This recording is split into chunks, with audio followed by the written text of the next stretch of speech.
You are now listening to the Minority Trailblazer podcast. Let the story begin.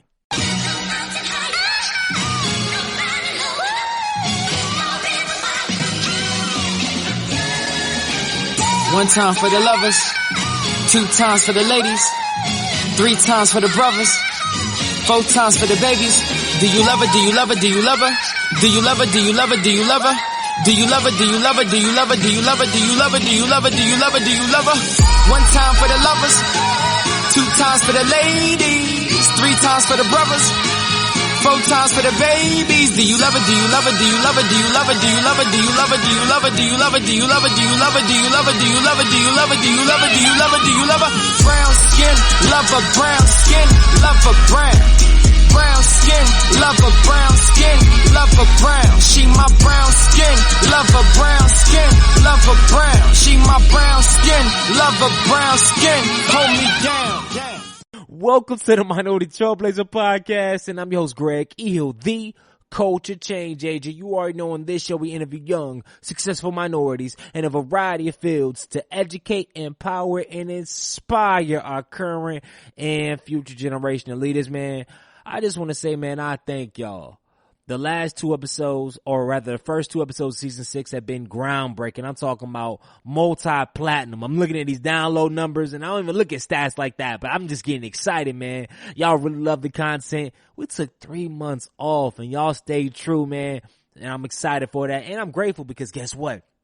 In a couple months, we got brand new shows popping off on the Minority Trailblazer Podcast Network, giving y'all a political spin. Got the mental health thing popping off. We got a religious show popping off. We got On Code popping off. Man, we're gonna have Monday through Friday rocking, and we're gonna have y'all crying. We're gonna have y'all laughing. We're gonna have y'all digging deep, man. Minority Trailblazer Network is on the run, and yo, man, I just really can't wait to bring y'all the content we've been working on. And I really can't wait to get on the road this year. Yes. Charlotte, North Carolina, we coming June 1st. Atlanta, Georgia, June 8th. DC, June 15th. Detroit, Michigan. Detroit, July 13th. July 20th, Chicago, San Fran, or Seattle, July 27th. Brooklyn, New York, well, Brooklyn at August 3rd, August 10th, New Orleans, and then we shutting it down August 24th in Durham, North Carolina, man. So, I'm gonna be, the ticket information is gonna be out shortly, man, so I can't wait to share with y'all. And I'm gonna should I make the announcement now about the cost of this tour? Not yet. We ain't ready yet, man. Last thing I want to share, I will be hiring summer interns. So if you are a collegiate student out there looking to work around 15 to 20 hours, get your hands, dirty, cause we're going to be doing a lot of work, man, on the road, fixing the shows, all this other stuff, man. Definitely holler at your boy. Shoot me an email, greg@greghill.com, or just comment on LinkedIn, Twitter, Facebook, whatever, man. Reach out, shoot your resume, and we're going to get it popping. Also, too, we will start putting out some stuff for a team of individuals that will be working with me at these select cities. So if you're interested in helping out the Minority Trailblazer movement, please let it be known. Also, if you're a part or work with a corporate company that's looking to sponsor this initiative, man, because our goal is really hefty. We're working in the trenches right now. We got our sponsorship deck popping. Shout out to Mike Farrell, man, and the team. Shout out to Sydney Evans and the team. We working, man. So if you got any leads, man, hit me up, greg@greghill.com, man. We coming live and direct. We're going to have around 75 plus at each and every stop. And it's going to be crazy, man. I can't wait to share what we got in store, man. But that's all I got on this thing. I'm talking about this interview is legendary for all my people that's interested in real estate, for all my people that still got a dream, for all my people that's holding on to that dream, but they want to give up and let go. This is the podcast for you. And that's all I really got right now, man. I'm not going to give no more. Oh, one more thing. Man, should I even put this out there? Cause if I put it out there, I gotta be held accountable because I got thousands of people across the country listening to this. But I don't care, man. Yo, Greg E. Hill on YouTube. I've been dormant on YouTube for well over a year, man. And that's coming towards an end, man. Cause I told y'all April 20th we're launching my next album, The Thrive Print Volume 1. It'll be on all platforms. It's going to be a full motivational album, not just snippets. It's going to be like 10, 12-minute tracks, maybe a 20-minute track here and there. It's going to be real soulful, man. But I'm going to do a 365 challenge. And for the next year, Monday through Friday, not on the weekends for the most part, I'm going to be producing motivational content, inspirational content, all that good stuff. Sometimes it'll be a straight motivational message. Sometimes it may be an interview. Sometimes it may just be a thought. I don't know. But I'm going to challenge myself every single day for a whole year to give you content, man. It's going to be dropping every single morning. It's going to be around like 7 a.m. or 8 a.m. one of those times, man. So if you're looking to get pumped up, get motivated, stay on code and frame, all that good stuff each and every day for the next year, man. Definitely check me out. YouTube.com/Greg Hill TV. That's where you're going to find all the newest and latest content. And also, too, interact with me on social media, man. Instagram /Greg E. Hill. We got a lot of stuff coming in the pipeline. I can't wait. And I'm going all in, man. I need you to go all in with me, man. So that's all I got, man. I'm going to throw it to the show. Make sure you keep sharing this thing with a friend. And make sure you get ready because we coming to a city near you. So, all that being said, enjoy the show. I'm excited. I'm really pumped up because this is a guy that I met through. First of all, shout out to Sam Lucas, man. Out there, ATL, wealth broker, finance guru, holding it down, man. I met him last year on the Minority Trailblazer tour and in ATL. So shout out to all my ATLians for holding me down when I was in tour and all that good stuff at the Gathering Spot. Matter of fact, shout out to Gathering Spot. Y'all boys out there, I see y'all Ebony 100 doing y'all thing. And matter of fact, I'm going to get y'all on the podcast sometime next year again. So shout out to ATL. Shout out to the Gathering Spot. Shout out to Sam Lucas because a couple episodes ago, probably like 10 episodes ago, I shared with y'all about a 30-day challenge I was putting together. And Sam was one of the first people to not only sign up for the 30-day challenge, but to shoot his friend a memo, say, hey, my boy G Hill was doing this thing. I think it'd be a good look if you signed up for the challenge. He signed up for the challenge, man. Hopefully he got some things from the challenge. And we just continue to report because he's doing some phenomenal things in real estate, but also as well has a phenomenal story.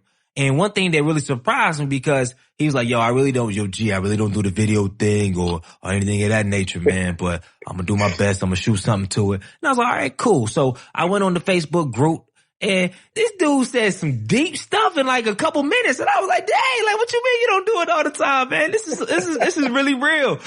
Just on his thoughts and what he got from the books he was reading and the challenge that he was going on. So I said, certain people that I know have good energy, have deep and real authentic stories, but also are doing good work. I just have to keep in touch with and continue to build those relationships. I know I've been talking about it all in the podcast this year about the power of building and not just building relationships, but maintaining them, man. So I'm just glad to finally have him on the show, give his expertise, share his story, but also talk about this real estate movement. We talking about wholesaling this show. So y'all get excited because y'all went crazy when Kendra Barnes came on the podcast and talked about just her methodology about real estate. But this show is going to be a little different, still in the real estate bucket, but we talking still all in about wholesaling. So I can't wait to introduce my brother. So without further ado, I would like to introduce Malon Johnson to the Minority Trailblazer podcast, man. Welcome to the show. My man, G Hill. Appreciate you having me on here, man. It's a blessing. It's a privilege. It was a blessing to meet you. Definitely happy about the 30-day challenge and everything you put together. Again, just to allude to you shouting out Sam Lucas. He's the man. He brought us together. And we wouldn't even be here if it wasn't for him. So shout out to him. And I'm happy to be here. No doubt, man. And when Sam, first of all, how did Sam reach out and say, hey, about the 30-day challenge? He said, hey, you should join this. So what kind of context did he give you? And then two, what made you make the immediate decision? Because I ain't gonna lie, I got people that have been listening to this podcast for 80 episodes. And no offense, I love them to death, but they was hesitating on stuff. They hesitating on mastermind group. They hesitating on stuff that could really change their life. So what made you didn't know me from nothing. So what made you, what he sent you and what made you confirm and even begin this journey? So when it first came abroad, what happened was he called me and he said, hey, Malon, I'm about to start this 30-day challenge with this guy named Greg Hill. He said Greg Hill's killing it. I think he's the next best thing coming up in the motivational speaking realm. And he believed you were going to do big things moving forward. So, but more importantly, it's kind of the power of like your circle and the trust you have in the people that's around you. So if Sam, for example, comes to me with anything that he's excited about that he thinks makes a lot of sense, just off of our relationship and how I believe in him and I trust his judgment, I'm already almost all in, just off the strength of our relationship and me trusting his judgment and what he knows and brings to the table. So with him being all in, it was an easy yes for me to join, just because of that circle and our relationship we have and how much he believed in you. Man, that's crazy. And to add to that, one, I want to shout out Jasmine Gurley. I know she's listening out there, ATL, because there's things that, like, there's certain people where if they refer something to you, you gonna look at the website, you gonna back check, you gonna get references, cause you're like, I don't even know about this dude. But me and Jazz, anybody she refers to on the episode, any books that she says, oh, go buy, I read, I go, like, immediately, I stop what I'm doing and I go buy it. And this, most people in my life, where as long as the cost ain't exorbitant, 9 times out of 10, they say I should read something, I should join something, I should do something, I'm all in with it. Just even Chelsea Williams, like, and the thing is, I don't even know Chelsea Williams like that. Like, I know she's been on the podcast, but I respect her content. I respect her energy. And she retweeted something about, my boy Mikhail Clark. He has a book called Keeping 100. Shout out to Mikhail Clark. She retweeted his book. And just off the strength of she retweeting it, I went ahead, bought the book. I reached out to dude, ended up having dude on the podcast, and just continue to cultivate those relationships. So, I'm not even going to give a point out there because I think y'all got the message. But what we're going to do every single show, we always start, side note, I forgot to tell y'all, it's going to be a legendary show. I already feel it in my energy. So, before we even start the show, Malon, man, share us with a quote or a mantra that you live by, and share us a story about how you have applied that quote to your everyday life over the last month. Okay, so I'm pretty sure I told you this one already, but there's a quote by Jim Rohn, and it just speaks volumes to how I live my life. And it goes, you can work hard on your job and you can earn a living, or you can work hard on yourself and you can earn a fortune. So to me, that just speaks volumes to where success comes from, really, and it's personal development. It's the books you read. It's the conversations you have, the people you surround yourself with, the podcasts you listen to, the motivational speakers that you listen to. So the more you apply and work on yourself, I just believe the bigger, the badder, the stronger you become. So when life hits you with as many obstacles that life can and will hit you with, you're built for it. It's like a pro athlete working out to get ready for the field. If he doesn't work out and build his body up to be as big and strong as it can be, when he gets on the field, the first hit he takes, he's out the game. It might be over for a season. Mm-hmm. But when he's in the gym, he's pressing hard. He's running. He's doing everything he needs to do to prepare himself for life. You know, as the quote and the analogy I use for football, then he'll be ready for those hits. He'll be able to withstand the obstacles, the storms that comes. And with that, in my opinion, nothing can stop you but you. Just put the work in on yourself, and the results will always be rendered at the end. Man, I love that. And every quote is usually, it starts off in theory, but then there's the action piece of it. So take us through over the last month or a month and a half or so when you were hit with a semi-obstacle, but you were able to push through it and make something of it.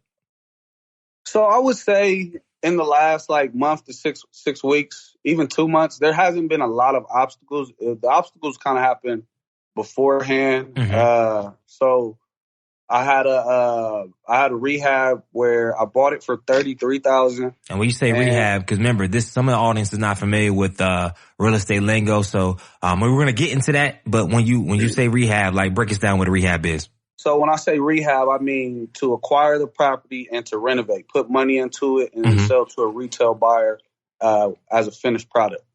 So I bought a property like that for $33,000, and initially my ARV, my after repair value, was around $200,000. Mm-hmm. So in my mind, I'll put about $80,000 into it. I'll be all in for 110, 120. I'll sell for 200. So and I'm just bringing up an obstacle that was recent. That property ended up costing me 140 grand in construction cost alone.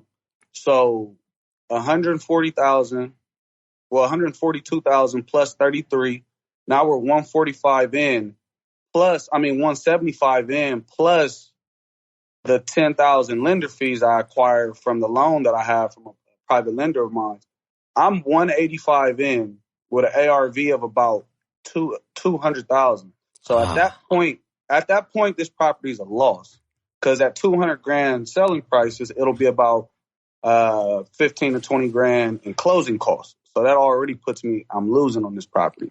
So I just was able to muster up, get everything done. And although it wasn't the big profit that I expected it to be, I still was able to make out maybe 10 grand or so on the profit side. And then it's just a lot of other properties weren't going well, but I ended up liquidating everything I had within the last 6 weeks. And that's why it's been pretty good the last 6 to 8 weeks. I've made 50 or 60,000, just liquidating everything. And it's been pretty good ever since. Man, that's phenomenal. And what I typically do is jump right in. I take it back to where it all started. But you already talking that real estate talk, so I guess we should go ahead and jump right in, because I know the audience, I want to go ahead and hit it while it's high, and then we'll backtrack to where it all started. Because, matter of fact, let's do it like this, right? Right now, first of all, how old are you? 27. Wow, you're 27. So when did you get into the real? Matter of fact, let's do it the normal way, because I really want to build this context. And for my audience, if you look in the show notes, if you want to skip to the real estate part, I will have the section in the no notes where you can go to. But I always, specifically when I'm talking about people that are making some real solid revenue, but also have some solid losses, I like to really paint the whole holistic picture, so that when we talking this talk, you don't be like, oh, this can't happen to me, or nah, I don't know enough to do this. So let's go all the way back, man. First of all, where you from? Where'd you grow up in? Was it a single parent household? Like, break us down to the beginning. So, born and raised Columbus, Ohio. Always been extremely big in sports, football in particular. I went to high school at a school called Eastmore Academy. Shout out to Eastmore Academy, by the way.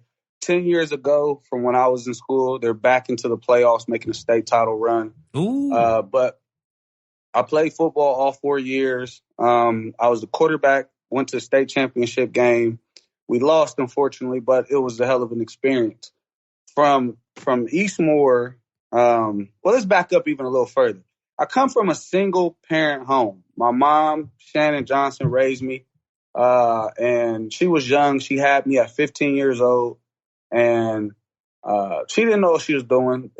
You heard the term, babies making babies. She didn't know any better, and she was still learning as she went. But one thing she did for me, and I encourage every parent to give their child, is unconditional love. Unconditional love goes further than any material thing you can give a child.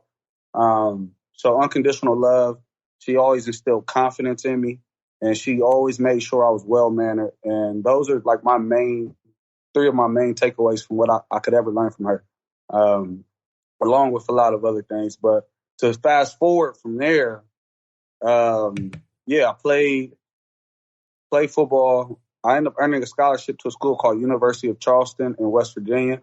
I went on there to play football as well. And I was a knucklehead, though, so I couldn't get right. Grades were bad. I lost my scholarship my second year. I had to go back home.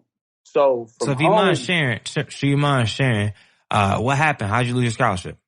So my first semester. So in high school, I kind of got by. I was always a cool dude, and the teachers liked me, and I was good in sports. I didn't work as hard in the classroom as I should have in high school, and I tried to take that same mindset to college, but it's not the same in college, especially at a Division II school. So my grades suffered, and that first year I didn't have the grades to be eligible for my scholarship for the second year. Now, there's also more story behind it, but the moral of it is I didn't take care of business. Mm-hmm. So I lost my scholarship. I stayed there the second year because I was able to receive some grants and things like that, but it wasn't the same because I couldn't afford the school. New coaches came in. It was just a mess, really. So I came home, and you kind of get back into what you know when you get home. So if you're around drug dealers, that's what you'll end up doing more times than not. If you're around doctors, you'll aspire to go back to school. If you're around real estate investors, you'll want to do that because from the ripe age of like 1 or 2, I'll say 2 years old, we understand that money is important. Mm-hmm. Very early on.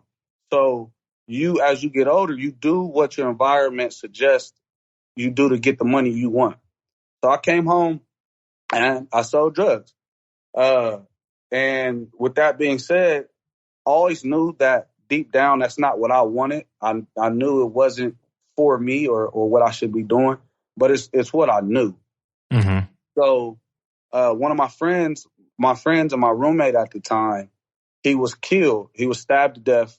And that right there even resonated even more. But death has been a part of my life too. And it's always why I knew it wasn't for me. My sister's dad, which was the man who raised me and was my role model, he was also killed when I was 18 or 17, my senior year in high school.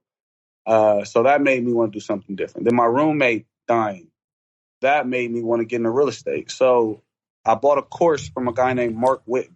Real quick, let's stop right there, man. Because I don't want to dwell too deep on it, but how do you believe specifically that shaped you? Seeing death so at a young age, like so the first one, somebody that raised you was a very focal part of your life, but also the second one where if somebody's close to you, y'all was in the same game, and it's like, hold up, roommate, this is somebody you saw every single day, and that is gone, man. It was a gut check. It was a reality check. It's things that go on in your life that make you realize, like you heard the term, like you feel alive, like this is real. Like my friend was gone, and it was decisions he had made. So for me, I'm like, I don't want anything to do with that lifestyle at all. It's all I know from it is death and a little bit of money. So when he died, you make rash decisions and you have impulse actions. And I bought a course right on the spot from a guy named Mark Whitten. And how much you pay for it? I paid $250 for that course, I believe. $250? Yep. Okay. So and how long was the course? The course was maybe 30, 40 pages, 50 pages. I can't even remember. I think I let a buddy get it. And from that course, I still took no action. I got to be honest.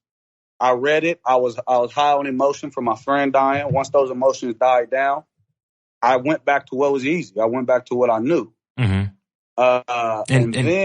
And question, how was the course set up? The first course you ever bought, was it just like a book? Was it just like 5 modules? It was in book form. It was chapters. It was I want to say case studies and examples, things like that, to kind of let you know what course of action to take. Mm-hmm. But still, I took no action with it. I went back to what I knew. So what dawned on me was I got these big, lofty goals and dreams for myself because I think so highly of myself. But subconsciously, if you don't feel like what you're doing is right for you, you'll never reach what you really want because deep down you feel what you're already doing is wrong, if that makes sense. So I knew I didn't want to sell drugs. I knew I didn't want this life for myself, but I wanted these $1 million goals. But subconsciously, I wasn't fulfilling what I thought was right. So I wasn't reaching my goals. I didn't want to do what I was doing. I just made a decision one day. I bought another course, and I told myself by whatever means I have to do, I'm going to change my life, and I'm going to go after what I do want. Mm-hmm. So I bought another course, and this course was $40 or $50, very cheap. It was an ebook online, and I paid $1,000 for an over-the-phone mentor for 6 months. Okay. We spoke once every 3 weeks, and to tell you the truth, the more we talked, the shorter our conversations got, the less value I got from that $1,000 mentorship over the phone. Nevertheless, she did give me a little bit of confidence moving forward and getting started because she told me, do this, do this, do this, do that. And I'm a person who believes every strength is also a weakness and vice versa. I can be a gullible person, but to my strength, it doesn't take much for me to be a believer.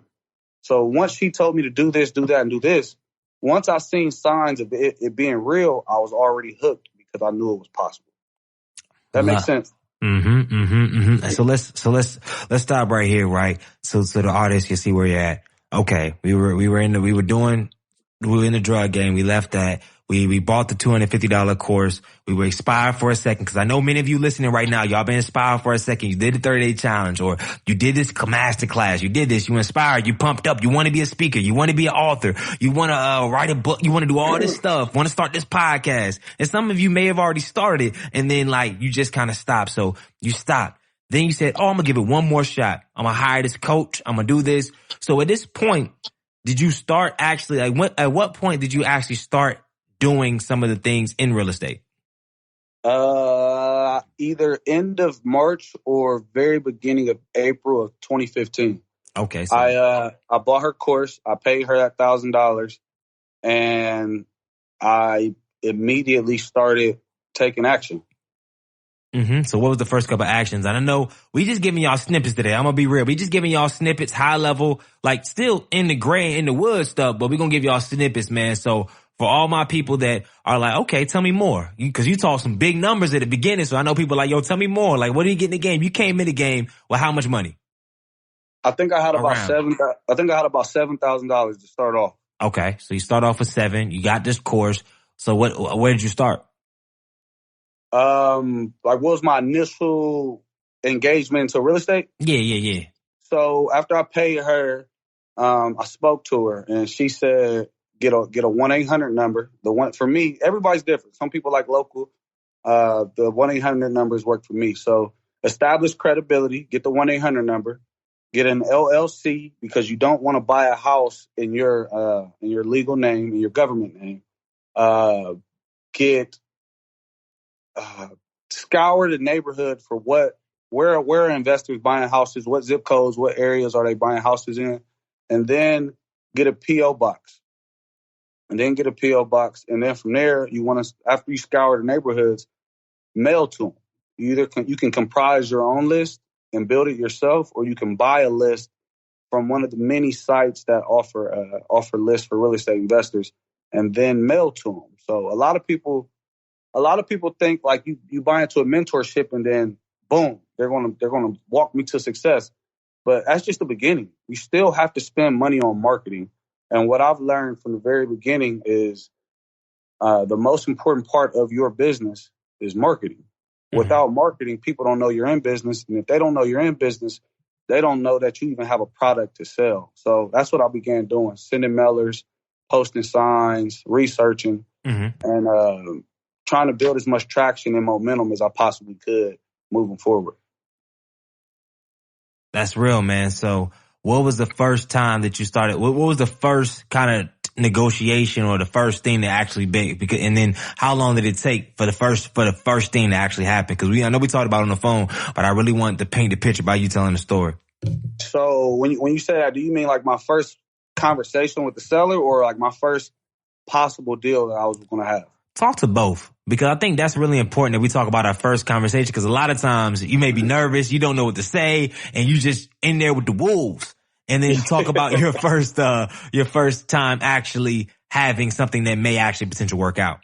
Okay, well, it's a few different cases. So first getting started, I went to a house in a rough neighborhood, and when you don't know what you don't know, you just don't know. So I go to this house. I got on these khakis. I got on like a 3-button shirt, and I got a notepad. I got the whole shebang, everything you think you need to walk through a house. Mm-hmm. And the truth is, those things just don't matter as much. But I walk into a house. I didn't know what I was doing. I took pictures, didn't know what I was looking for, didn't really know how to sway the conversation. And I ended up getting a house from the guy for like $9,000 or $10,000. Mm-hmm. but it was a bad area. It was a bad house. I didn't know how to market to really find buyers for this house. And the deal fell through. And I didn't feel bad about it at that time because I told you I was gullible. I was already a believer. I just knew I didn't know enough to perform at that time. But I had the formula. So another deal moving forward, about 3 or 4 months into the business, I get a deal where it's possible for me to actually make some money on. And at the time, I still didn't know. But I walked through this guy's house. He has 2 houses. And I'm like, man, I can make money on these. This could actually work. I know more at the time. I still got my khakis on 3, 4 months in, but I know a little more. I'm a little bit more confident. And the moral of that story is I didn't get that deal either, Greg, because I didn't know what I was doing. And I was only going to make about $3,000, which at the time, I mean, that's my first deal. I didn't care if it was $100. But I could have made more money. It's just the ignorance, the not knowing of what's going on. So at that time, that's when I started reading books. And to me, that's where it all changed, reading books. I'm a big advocate of reading books and motivational speeches because the reason I turned to that, Greg, is because they say successful people read books. And at the time, I wasn't successful. What I was doing wasn't working. Mm-hmm. So I'll turn to something else. Let's try something else because you keep doing the same things, getting the same results. We all know that's insanity. So it was a guy who gave me a book called The Slight Edge by Jeff Olson back in 2011. I never read the book, but for some odd reason, I just always kept it with me. So when that time came in June or July of 2015, that's the first book I reached for. And that book completely changed my life. It changed my mindset, changed my thinking. And if it wasn't for that and reading books, I wouldn't be here on this podcast with you because moving forward, it's so hard that you're going to have times where you want to quit. But because of my mindset shift and things like that, I was able to, fight through it. And then I got my first deal. I want to say October 31st, 2015. So started with $7,000. It took me 7 months to get my first deal. And my first deal was $7,000. And it's seven's my favorite number. So it's kind of weird, but yeah, and that's just kind of how it all played out. And then even from there, it still was hard for a long time after that first deal. So after the first deal, when was the first big, would you say? Cause I mean, I know I'm looking like $7,000. That's a big deal as well. But all right, like, okay, you got the $7,000 deal. If you said October, so it took about 8 months to get the first deal, $7,000. Cool. So what was the next couple months like going into the next year? And what did you learn from the first deal that allowed you to make the biggest transition on the second deal? But actually, I'm wild in this podcast. Take a step back. Break down before you even get there. What is wholesaling? Because we didn't even address that. Like, so break it down to a simple concept for those that are listening. And they hear these numbers, they hear what you're talking about. But can you break down for us what wholesaling is? That's a very simple but great question. So wholesaling is essentially you are the middleman. That's exactly what it is. You're the middleman, and you're bringing people together, and you're making money for connecting people. It's simple as that. You find a house for a good deal through your marketing, your signs, your mailers, the referrals, whatever it may be. You get that house under contract. So once the house is under contract, you have what they call equitable interest in this property, meaning you care about what happens with this property, basically. So then you sell your contract. This is a traditional wholesale, an assignment of contract. You wholesale it to an end buyer who's going to rent it out, who's going to renovate it, who's going to hold on to it. Whatever their plan is, it doesn't matter. But you're connecting people, and you're making a fee in the middle. There also is what you call a double close. And a double close is when you bring money to the table, you actually close on the house that you found, and then you within 30 minutes, you hurry up and resell it to an end buyer. And those are only you only do double closes is if some people does it differently, but for me, anything over 8,000, profit, I double close. Anything under 7,000, I make sure I have an agreement with the end buyer that I'm just going to assign this and we're going to move forward for me just connecting you, for connecting you and the seller. Mm. So when you first start off with no contacts, no database, how do you find sellers? I mean, how do you find the people with the bread? How do you find the people who's going to buy the house from you? Yeah. So what I did was, so you can do Craigslist, put an ad on Craigslist saying you're a wholesaler, you have properties for sale. You can call the We Buy Houses signs that you see around your neighborhood. You can post signs all throughout the neighborhood saying something like handyman special, 400 block of Main Street, 50,000. Call if interested. You can do that. You can get your realtor to check for the buyers who have bought cash recently within the last 3 to 6 months. I sent out mailers to people I believe were homeowners or bought houses cash saying, I got properties for sale. Give me a call, leave a message here. Let's connect. I got a great list of inventory that you may be interested in. Something along those lines. And then I always say, if you got a good deal, buyers will find you. So my main focus was always, let's get good deals. And when you say let's get a good deal, right? So say if I have a house, I got a house in the market, I'm willing to sell it for $100,000, and you're coming in, you like, oh, I could probably make more. Like, what does the conversation look like? With me, I'm your buyer. I'm the buyer. I got $100,000. I'm selling for $100,000, and you coming in and want the property. Like, what does that look like? If you're the buyer? No, I'm not the buyer. If you're the buyer, I'm the seller. Okay, you're the seller and you want $100,000. Yep, I want $100,000. It just depends on what the house is worth. So I want to get any deal that I get. I want it to be around. I want to get it for 30 to 50 cents on the dollar. Mm-hmm. And the way I kind of go about that process is it's a simple formula. Most people start off using, and it's 70 to 75% of the repair value minus 70 to 75% of the after repair value minus repair costs. Mm-hmm. So if your house is worth $100,000, and automatically the most I'm willing to pay is $75,000 if nothing is needed. Mm-hmm. But say you need $30,000 in work. So now the most I'm willing to pay is $45,000. Mm-hmm.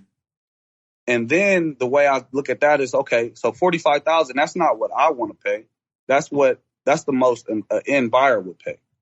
So now my goal is to get this house lower than $45,000 and then sell it for $40,000 to $45,000. And I'll make whatever profit that I negotiated. So I'm trying to get the house for $25,000 and then sell it for $40,000 to $45,000. Gotcha. And you make the difference. And I remember we talked about on the phone after the first one, your next big one. Break us down your next big deal after your first one, and how long did it take? So the term big deal it's a relative term. So first getting started off, 7,000 was a huge deal. Yeah. Yes, yes, sir. Yeah, that's a huge deal for me at the time. So I didn't get another deal for 3 months, and then that deal was 12 or 1,300. And then I didn't get another deal after that for another 2 months. I think that was 3,300. Excuse me. And then after that, my biggest deal to date after that one was like $8,000. Wow. So it go from, and that is, so basically you start off 8 months in, you make $7,000, boom, you got a feeling like, yo, we in here. In 3 months, it's like, hold up, 3,300. Okay, I can do that, but that's still, And then it's like 1,300 after 2 more months. You like, whoa. And then a whole year's went by, and then how much is that for your first year in business? How much is that? It's around like 20 something, right? I would say just for example, just my first 23 months, I made $29,721. Wow. 23 months. That's poverty. That's less than poverty. Mm-hmm. And at the time, I think I had 14 deals in 23 months, and it only equaled 29,000. No, it might have been 9 deals. I had 9 deals in 23 months. 9 deals in 23 months, it equaled $29,721. Wow. So I would say 90% of the world would have quit by then. So what kept you going? There was no going back, Greg. I made a decision. I made a decision that I was going to do this, and this was what it was going to be, and there was no other options. I was too invested at that point. I was too invested to look back. And then before you move past this, what was your day-to-day routine at that point? Like, what was a typical day? I know that's a bad question because there's no typical day probably. But what was a normal day of how you moved? So again, I always said just personal development is the most important thing. So for me, I would get up at about 6 a.m. and immediately I would pray. Immediately. So as soon as I prayed, the second thing I would do is I would cut on something motivational. Because I heard Les Brown says, get some good words in you within the first 20 minutes of being awake. So pray, listen to something motivational. I would then, brush my teeth, do that whole 1-2. Then I would meditate for about 5 minutes. So after I meditate, I would go straight to the gym. From the gym, I would come home, shower, eat a little breakfast, and then I would read right away. So my first 2 to 3 hours of every single day was dedicated to myself and my development moving forward. And then moving after that, I would look for deals. I would do follow-up calls. I would send mailers. I would post signs. Just whatever I felt I needed to do to get to my goals. So now we're 2 years in. We make 14 grand a year. You are still surviving because low key you can really still live decent if your expenses ain't crazy with 14 grand. Right? No, that's rough. It's gonna be rough. It's possible. Yeah, it's possible. It's gonna be rough though. It's rough, boy.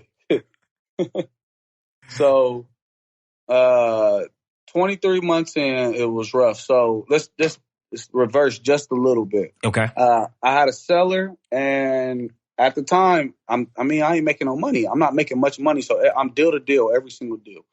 And there was a seller. He had a house. He had 3 houses at the time. And if I could have got his houses, I would have made I estimated about $8 grand I would have made.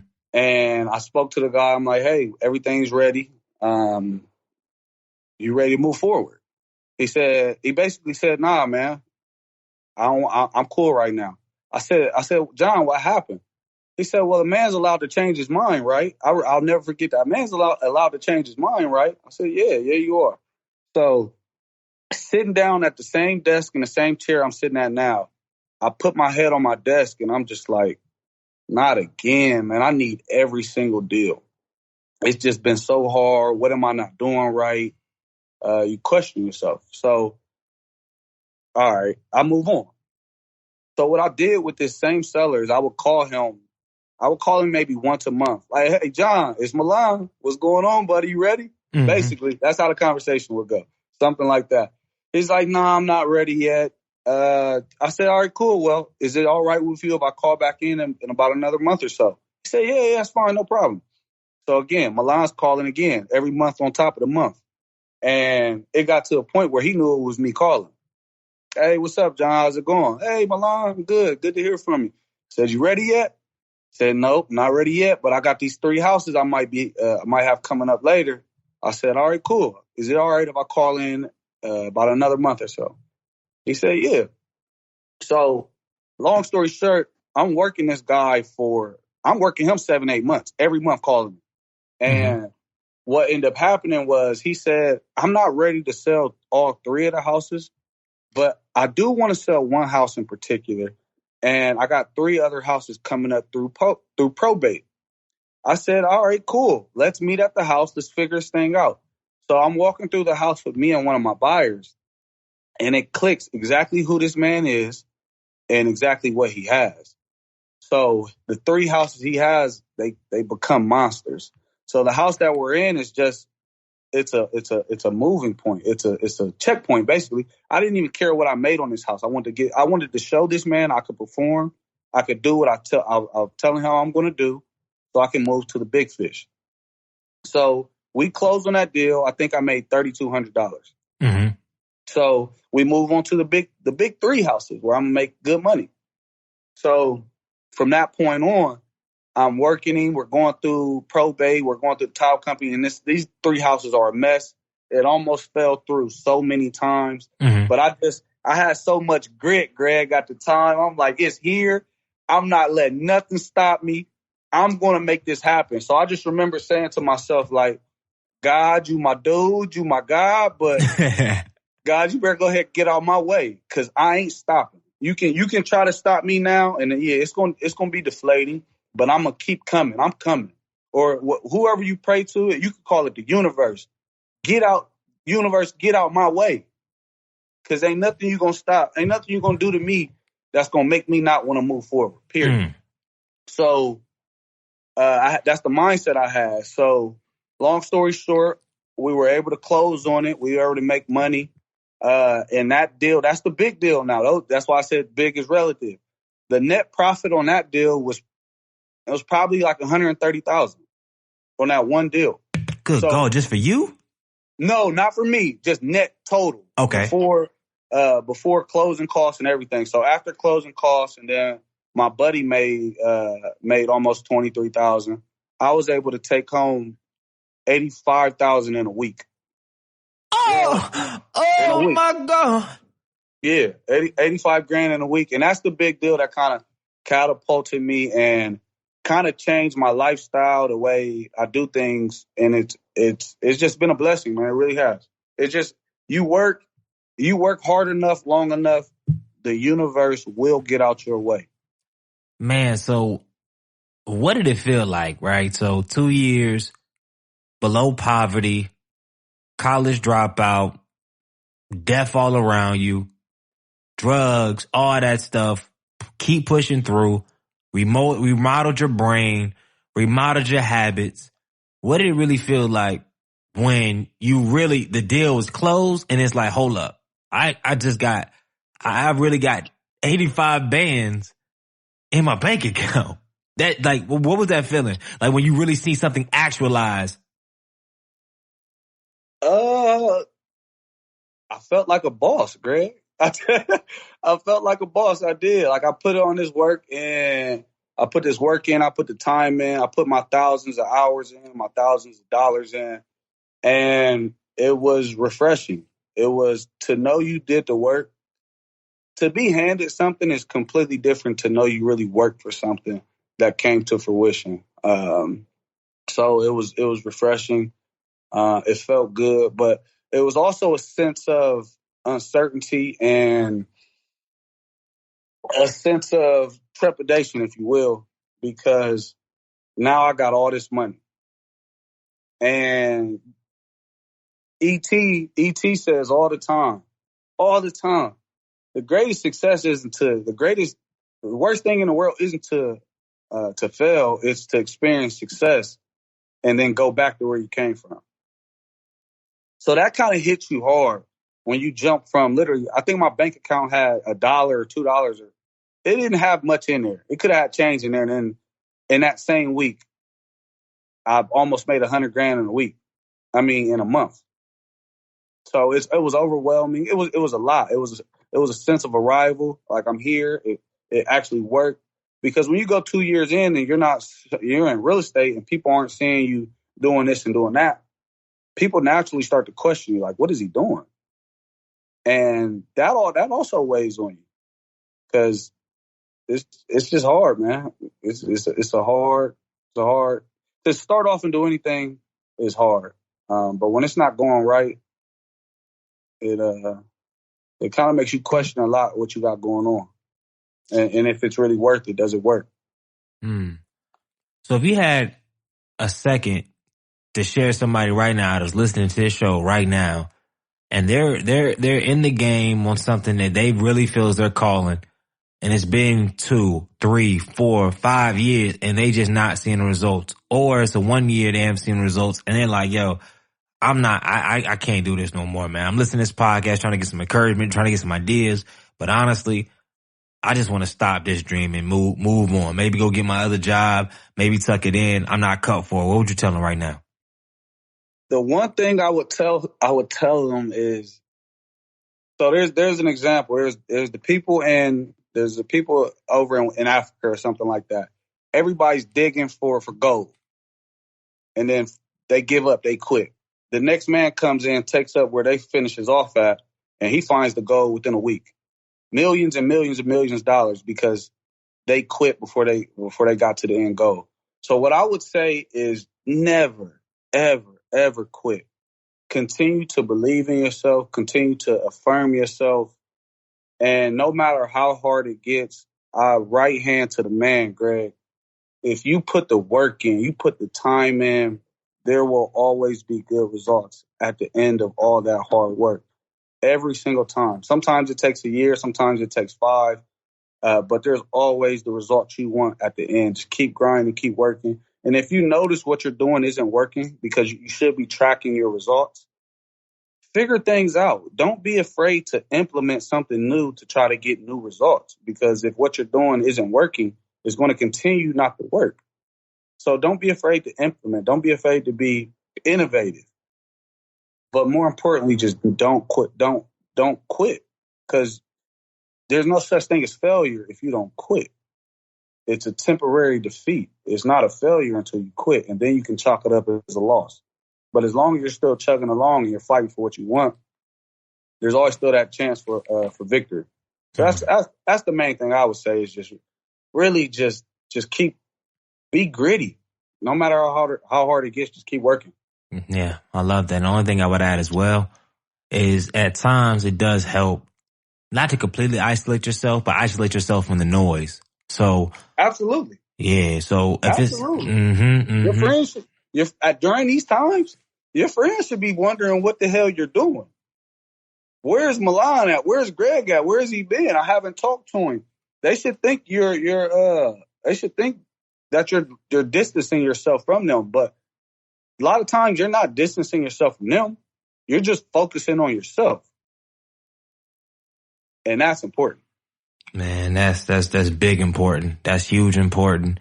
And I just want to put this personal challenge out there for those. I was talking to Malon about the last night, and he was like, yo, G, when you go off the map for a couple months, man, I always know that is not indicative of our relationship or the relationship you have with people, but it's the growth, because I mean, that's what winter is for. Why do you think stuff dies in winter? Like, stuff dies in winter so it can get pruned, so it can actually grow in the spring and going forward. And first of all, my biology people, I know you listening, don't quote me. Don't quote me. I don't want to hear you don't get in my emails. Well, Greg, winter is blah, blah, blah. Like, don't do this. Let me have that moment. But I say all that to say, like, I think it's frowned upon in the society of taking some steps back. And when you take steps back, people are like, oh, is everything good? Is everything good? I used to hate it. And I love it. No, I love that people were concerned, but I hate, like, when I'm really locked in the zone and people hit me like, yo, gee, is everything good? I just want to check in. I'm like, let me get this time. Let me get this space from around the noise, because when we come back, we're going to be that much stronger, that much prepared. And here's some tips for y'all, because y'all like, okay, because I wouldn't just say get off social media, because a lot of times you can find great information from people that you admire and people that are doing great things on social media, but you can start another account and just follow the accounts that you really give you the good information. Only, like, if you're in real estate, I'm only following real estate accounts. That's it.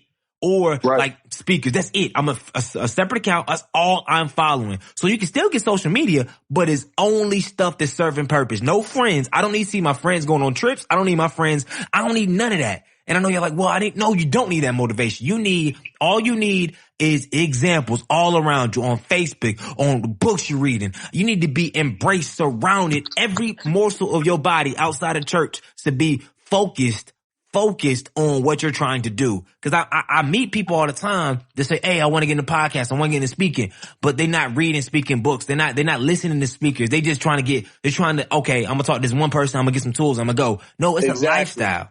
Exactly. happens every day. So the big question though, bro, two, one, what's the first thing you bought when you got the first bag? And then two, did you keep that same energy for the first couple months after that you had beforehand? So what's the first thing I bought when I got the big check? Yeah. I bought a house. I bought a house like 10 days later. No car, no clothes, no trips. I bought an investment property. And was it the house that you live in now, or was it a house to flip? And do you do flips? Like what? So let's be clear for our people out there, because I guarantee when this hit the hot waves, you're gonna get a lot of questions about real estate, etc. But first of all, was this house yours? Were you live in now, are you into flipping? No, that was my first flip. So when you don't know no better, to right now, this is my opinion. Some people will disagree, but flipping houses, actually renovating houses, to me is the hardest way to earn money in real estate. From my experience, there may be harder ways that I don't know about, but from my experience, it's the hardest way to earn profit, because it just takes forever. It takes a long time. It takes a lot of money. It takes a lot of attention to detail, a lot of managing of people. It's a process, long drawn out process.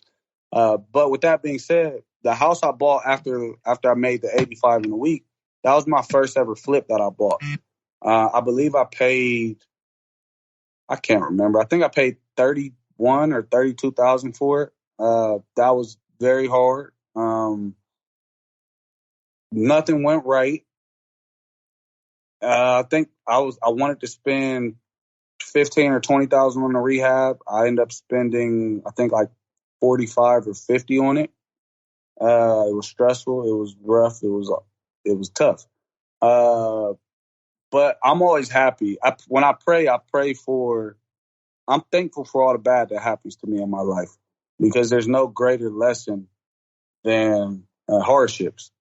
So it was hard, but after that flip, I made it through, and I said to myself, well, I can do anything. I can make it through anything if I made it through that. So I just try to always find the good through everything I go through as well. But that was my first flip, and it was a tough one. I think it took me 6 months, and it should have only been 3 months. And I think I made 23,000 on that one. Mm-hmm. Oh wow, that's good. So what's the typical timeline as we hasten to a close? What's the typical timeline on first hearing a house and then selling it typically, or is there a typical timeline for a wholesale? Yeah, wholesale. So yeah, for a wholesale, the typical timeline from when you first speak to a person, when you first ever speak to a person, if it goes smooth and we're ready to sell right away, you can meet with them Friday. You can talk to them Friday. If it's a great deal, you meet with them Friday if they have the time. If they don't, you meet with them Saturday immediately. And if everything checks out, you can be closed on that house within 2 to 3 weeks. But a lot of times it takes a little longer. You may talk to a seller on Monday. You see the house on Wednesday. They think it over, or they go out of town. You go out of town. But typically, I would say 2 to 4 weeks from when you meet a seller, unless you're following up, and then it may take a few months for you to convince them that it's time to sell. 3 or 4 months? Yeah, it could be. I told you, I talked to a guy for 8 months before I got his house. But so, all right, question. Is there any softwares you use to kind of help you remind him about follow-ups, et cetera? You use CRM tools, or what's in your toolkit right now? So Podio is the best one for it. You're able to label hot reads, cold leads, hot leads, warm leads, and then you can set reminders to follow up. Some people are old school. I'm pretty old school. I kind of use a pen and pad still, and but I'll be getting away from that too. I'm hiring an assistant soon, and I'll have them take care of all that. But yeah, the CRM with the Podio that's your best bet. Got you, man. So what's next for 2018, man? My bad. What's next for 2019? Well, the goals just get bigger. So right now, I look at it like what I've gotten thus far is a representation of who I've become. When I was only making $29,000, in 2 years, because I haven't become the person who makes $250,000 a year. I haven't become that person yet. So now the goals just get bigger. So it's just for me to just continue to tighten up and become the person who is $1 million person, who is $1 million plus earner. Because right now, to me, I feel like I haven't become that person, because if I had become that person, I'd be making $1 million plus, and I'm not quite there yet. So just to continue to tighten up, read more books, just get back to the basics, because to tell you the truth, Greg, I think 90% of people, you experience success, you kind of just let off the pedal a little bit. It's those other people who don't let off the pedal, who they expedite their process. And I need to be more of a robot myself, because I'm human. I've experienced success because I put the work in, but you want to tighten up. You want to never let your foot off the gas. And that's what I want to just basically get back to the basics and just continue to build, continue to have lofty goals. Yeah. I love that. Got to tell you the truth, Greg. I'm human. I fall off, and we all experience those type of things. So I know with the podcast, you want real. And that's, I'm going to give it to you. You fall off on that sometimes, but you always know where to get back to when it's time. And the key is just to limit as much downtime as you can, because you know where you want to go. So ultimately, I know these dreams may change. Hopefully, in a couple of years, it's in a whole different place. But where do you kind of see yourself in this space now? When you first started, did you ever dream you'd be where you're at now? But also, too, what's the long-term vision? Absolutely, I envision myself being here. That's the affirmations and meditation coming into play. It didn't surprise me because I knew it was coming. But as a long-term play, I'll do real estate. I'll do real estate for the rest of my life. I'll continue to wholesale because I believe in active cash. I always believe in active cash. But I'm about to start getting more into rentals moving forward for 2019. The goal is to wholesale 100 houses, to acquire at least 10 rentals in 2019. And then I'll probably do 3 flips or something. I'm not, as I said before, I'm not big into flips, but yeah, the goals just get bigger. But I'm focusing more on what I'm good at, and I'm good at wholesaling, and that's going to be the focus. And myself, getting back to myself. Man, I love that. 2 things that I got from it, and we're going to go to culture change route. 1, I think it's critical in 2019 that everybody really does take time, because we spend so much time, especially people this is for my people in the personal development space, right? The people that love personal development, breathe it. We spend so much time trying to build better relationships, trying to build better finances, trying to do a lot of great things that are great for the culture. But a lot of times, just specifically just loving ourselves and understanding ourselves, spending time alone with ourselves, growing, because you can read every book in the world, you can read every verse, you can do a lot of stuff for the culture and be a better, more robust businessman, better husband, better this. But if you're not in love with yourself, excited about who you are, it could be a tricky slope, specifically once you hit certain success measures. Right. So I just really want everybody to spend 2019 loving. I'm talking about absolutely figuring out ways to love yourself more. And I know that sounds real meta, because I guarantee you that's what he said, something deep throughout the whole podcast, the theme. I'm telling you, when you love yourself more, the way you walk, the way you talk, the energy around you, the way the world moves and shapes around you, it's so much more different than when you're doing the same exact things, but you're not loving yourself. That's why when you get stuff, you like, I don't feel I need to do more, or this is not my calling. But it's like, no, you love yourself and you'll get to your calling. Absolutely. Absolutely. And honestly, we could take this, we could talk for hours about this, but I really just wanted to get a little nugget, because to be real, I'm gonna keep it 1,000. If you enter the house, right? Mm-hmm. And you open the door and you see a young man, but you can't really see his face. But all right, you walk down, there's a chair right there. You sit down in the chair And then a young man turns around, but the young man is actually you, but it's yourself 10 years ago. And you had 3 minutes to talk to him. What would you tell him? That's a good question, Greg. Huh?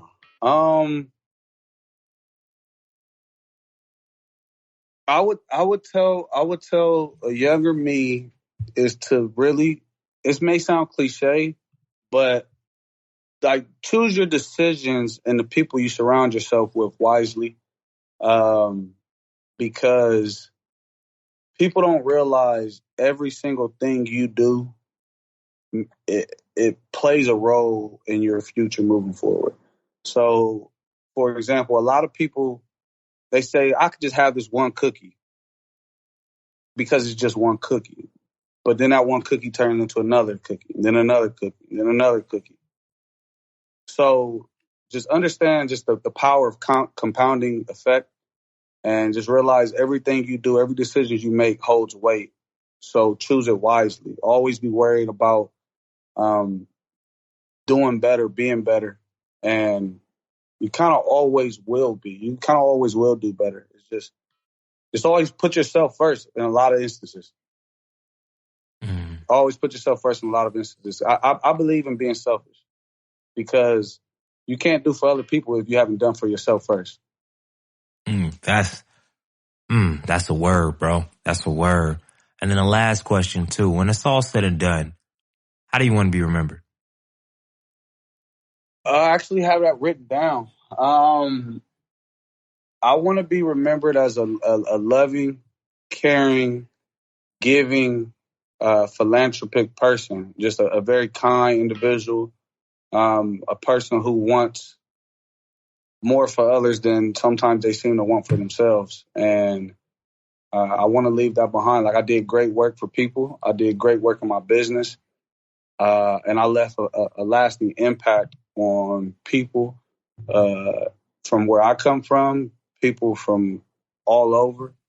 And I want people to look at me and say, if Malon was able to do it, then I can do it too. And, naturally people look at a person doing something a lot of times and that person says, huh? He did that.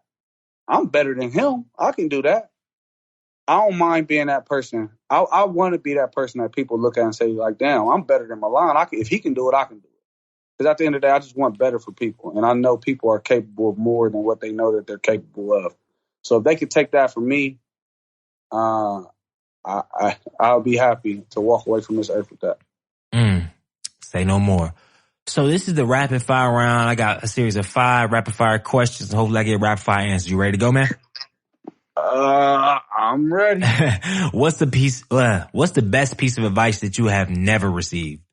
Don't give a goddamn, and I said G-O-T, damn, about what other people think or say about you.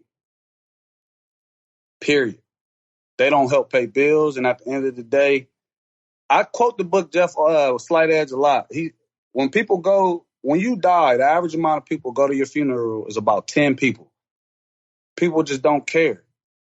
So why would you care about what they think while you're alive? Another quote is, if you realize how fast people forget about the dead, you wouldn't care about what you said or what they said while you're alive. Oh.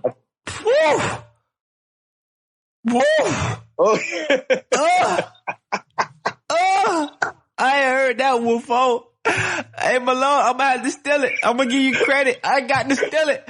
I already know how that's gonna end on the keynote. I'm sitting there, I'm looking them dead in their eyes like, yo, I already know. I already pictured it, yo. If you knew, I'm gonna whisper it. Oh my God. Oh, you crazy. Hey, for real, bro. If you knew how fast people forgot about you when you died, you would not care about what they thought while you were alive, bro. My brother, dog, that boy. Hey, y'all need to, hey, put your cash app on this thing. Y'all need to go ahead and throw that, give that man some love. Show that man some love out here just for that right there. Oh man. All right, cool. If you could add one habit and take away one habit, what would they be? I could add one habit and take away one habit, what would it be?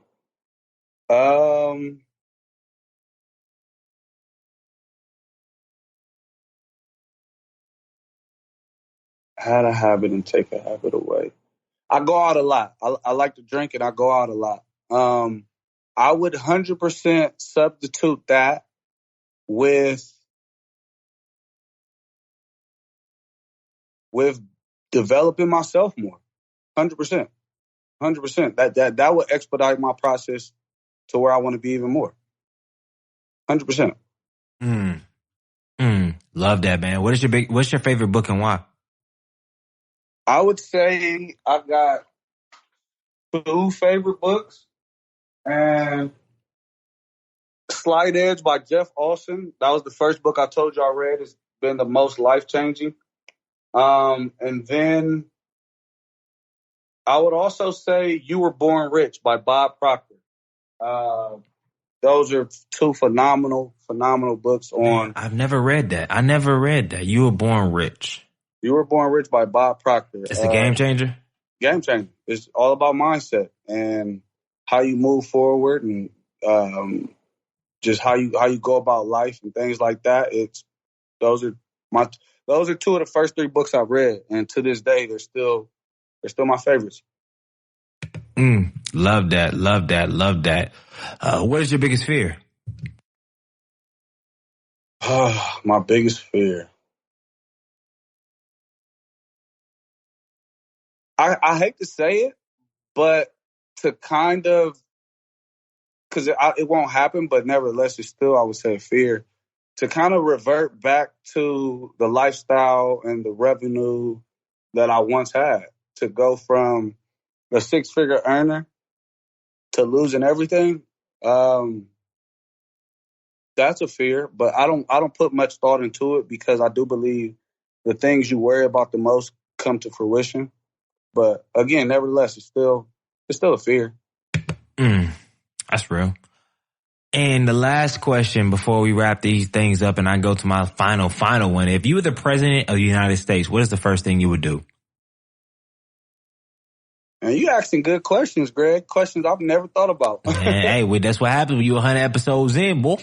That's why we here. If I were the president, first thing I would do, I'm going to have to be honest and say I don't know. I don't know what the first thing I would do is, Greg. I think it's a job that none of us understand the true severity and how big and deep that job really is. You could say something like, I would want an understanding from the people. There's 300 million people. There's not going to be an understanding for 300 million people. We're all going to have differences. That's a tough question. You debunked me with that one. No, that's all good. It's all good. I think it's power, big power, about being and understanding when, this ain't my question. This ain't it. And then moving on, it ain't that deep. Like I was talking about relationships with my boy, last night. He was like, I think I had so much problems with commitment because at times in my life, because I was acting like, if I committed with a chick and it didn't work out, then that was it. I was like, G, like if it don't work out, just don't work out. It's just that simple. It ain't like, well, I shouldn't. No, stop all that, bro. If it don't work out, it don't work out. Continue to move on. Period.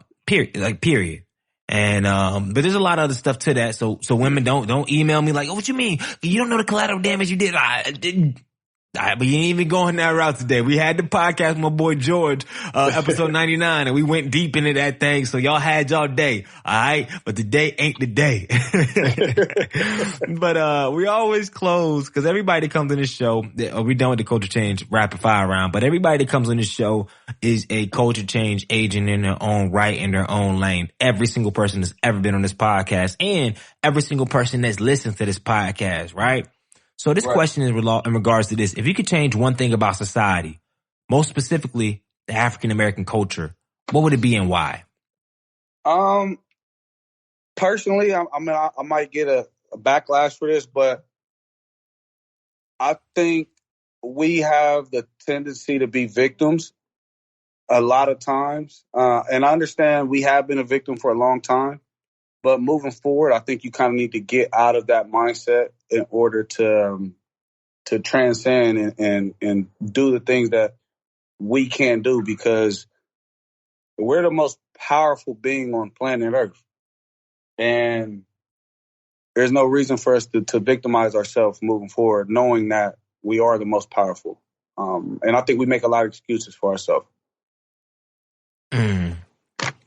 See, I was going to take it up even another I had a message on that, but I think there's been enough messages on this podcast. So we don't even need to go to 10. We've been at 9 the whole podcast. You, my friend, has just delivered a legendary show, man. Let's clap it up for him. I know the Trailblazer Nation. I told y'all, we didn't even go, cause y'all know I done been on this podcast 90 minutes, 2 hours. We didn't even get you the whole hour and a half, boy. We got you out of here in less than an hour and a half. So make some noise for your boy. Make some noise for your boy, man. So where can people find you at online if they have any questions, want to hear more about you, all that good stuff? I'm on Instagram at Malon, MALON _CE Homes. I'm also on Facebook, Malon Johnson. Word. So, I want my Trailblazer Nation to hold me down. I want y'all to hold me down. I want y'all to hold me down, cause this what's gonna happen. By the time this episode drop, we gonna have more than just an Instagram account to share people to get more information on. All right. we gonna have it out there. So, Trailblazer Nation, I'm doing 2 things and 2 things only. 3 things. 1, always keep your boy and the guest in your prayers. I love prayers. Like put Greg E. Hill, Trailblazer host, put me in your prayers, continue thriving, all that good stuff. Boom. Number 2, if you got an iPhone, leave a review. If you got an Android, listen to it on Google Music, leave a review, or hey, we on Spotify now. Listen to us there as well. And number 3, make sure you leave a review and change the freaking culture. Good night.